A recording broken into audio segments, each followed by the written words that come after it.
un C, un I, un V, un I, un T, un A. On a Civitas, Turonorum. Là-bas, on a la suite Libera.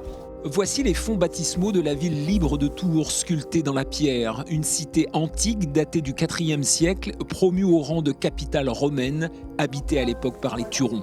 Ces vestiges se trouvent sous terre, à l'aplomb de l'ancien palais des archevêques, devenu musée des Beaux-Arts.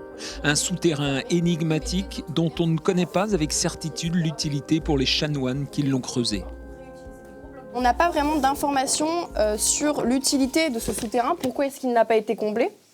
Mais on suppose que ça servait de cave et pour les chanoines. Et qu'est-ce qu'on stockait à l'époque avec les chanoines ? La nourriture, mais surtout une boisson qui était très utilisée pour l'Eucharistie, le vin rouge.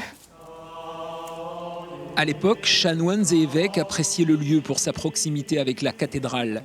La ville antique était ceinte de remparts et de 16 tours rondes. Une seule est encore visible à l'extérieur du musée.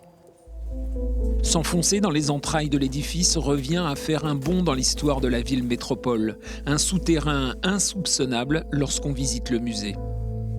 Je suis tourangelle depuis 40 ans et je ne savais pas du tout. Pourtant, j'ai l'habitude de venir au musée, là, et je ne savais pas du tout qu'il y avait un souterrain sous le musée des Beaux-Arts. Voilà. C'est vraiment très intéressant, passionnant. On est là depuis des années et on découvre des choses pour la première fois. C'est super sympa.